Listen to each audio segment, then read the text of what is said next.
tal? Bienvenidos nuevamente aquí a Crecer, estudio de la Biblia. En esta clase vamos a ver la introducción al libro de Miqueas. Sí, vamos a ver un poquito la ficha de técnica de Miqueas, por así llamarla. El autor sí se piensa que fue Miqueas, alrededor del año 700 antes de Cristo.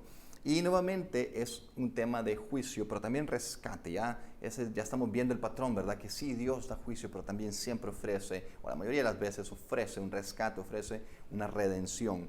Y a nivel personal, en este libro está uno de mis pasajes favoritos de toda la Biblia, que nos habla acerca de que es mejor vivir en justicia, mejor que hacer sacrificios. Y ya lo vamos a ver. De hecho, te voy a animar a que lo memorices ese pasaje, ya te voy a decir.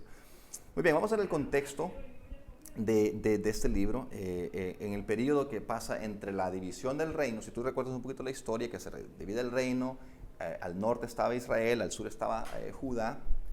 Entre ese periodo y la destrucción del templo de Salomón, por años tal vez 600 antes de Cristo, había una corrupción rampante, mucha idolatría. Se habían levantado lugares altos, que eran básicamente, la gente decía, entre más alto vamos a las colinas, subamos y hagamos altares allá, porque ahí más nos acercamos a las deidades. O sea, había mucha idolatría.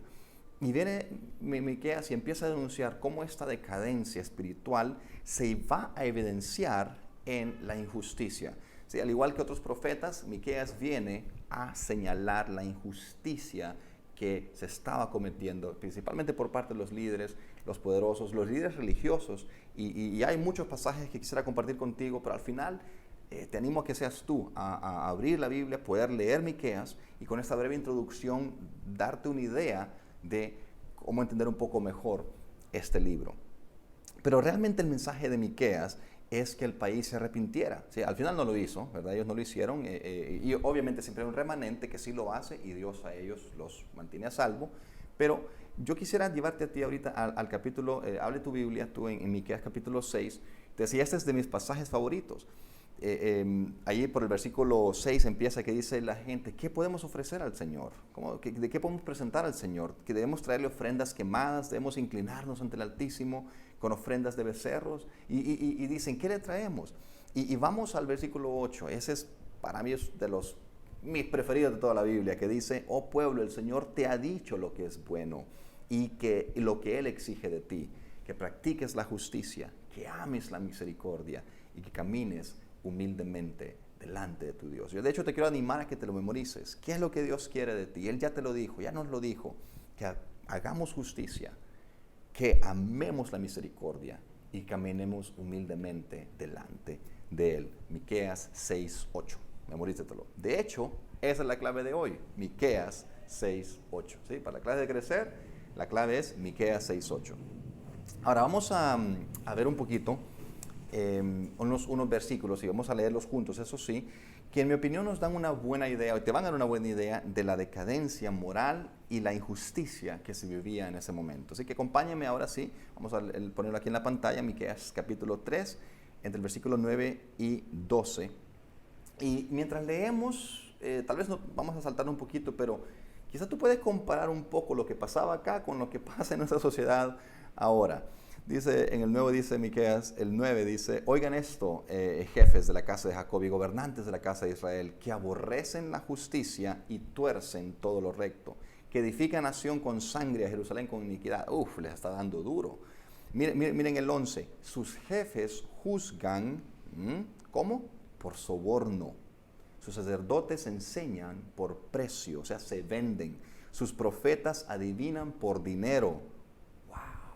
Y después dicen, se apoyan en el Señor diciendo, ¿no está el Señor en medio de nosotros? O sea, ellos confiadísimos, Dios está con nosotros. Sobornos, se vendían, se compraban. O sea, terrible, terrible, terrible. Por tanto, a causa de ustedes, Sión será arada como un campo. Jerusalén se convertirá en un montón de ruinas.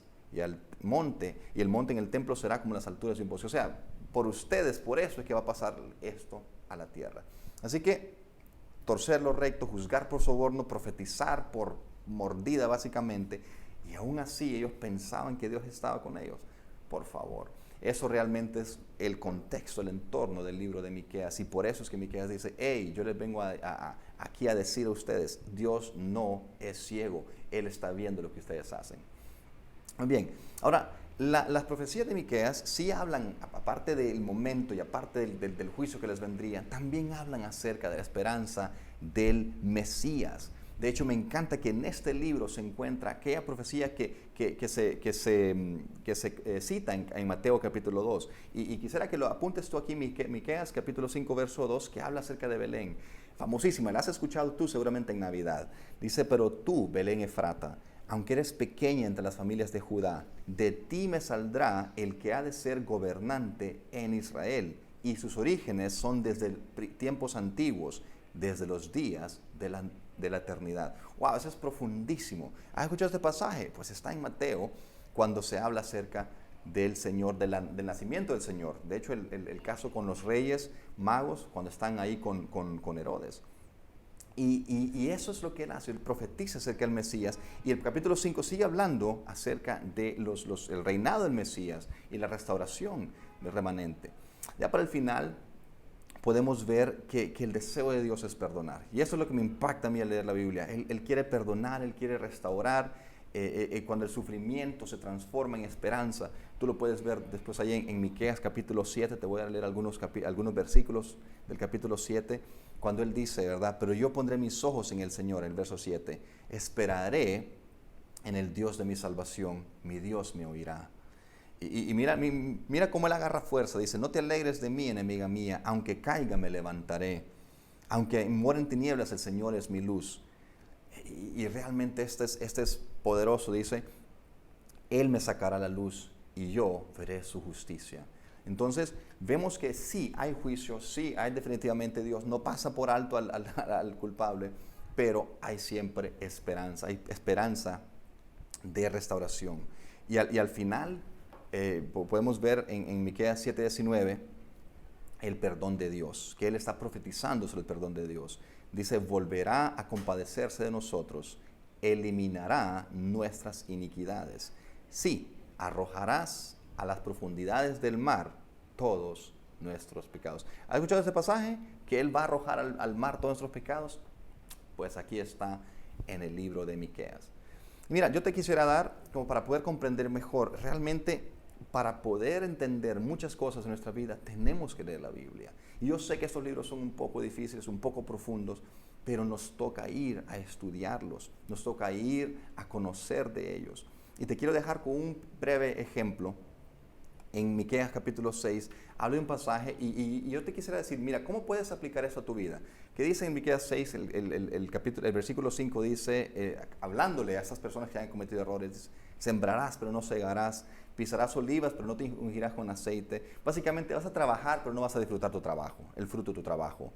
Y después les dice algo curioso en el versículo 16. Dice, han guardado los estatutos de Omri y todas las obras de la casa de Acab y andan en sus consejos. Por tanto, entregaré a la destrucción a tus habitantes y a tus habitantes a la burla. Ustedes tendrán que soportar lo propio de mi pueblo. O sea, cuando uno se pone a pensar, ¿y quién era Omri?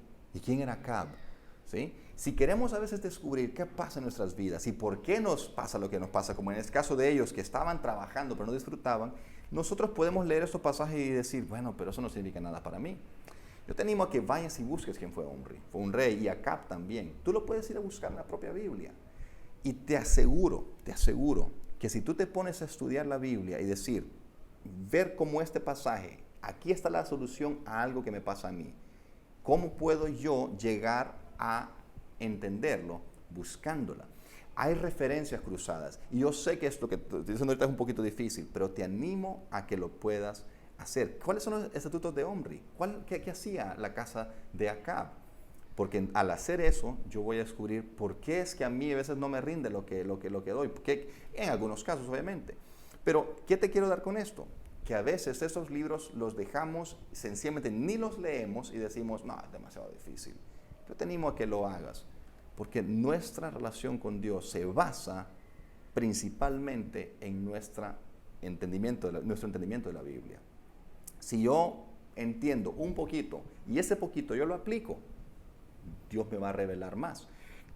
Aunque sea poco, yo lo aplico, yo lo obedezco. De ahí va a ir creciendo mi entendimiento. Así que no le tengas temor a esos libros. Yo te animo a que leas este libro, a que leas Miqueas, y que el Señor te dé sabiduría para poderlo entender. Yo te he dado una pequeña introducción y te animo a que te memorices Miqueas 6:8, ¿verdad? Que ahí te dice qué es lo que Dios quiere que hagamos. Que hagamos justicia, que amemos la misericordia y que caminemos humildemente delante de Él.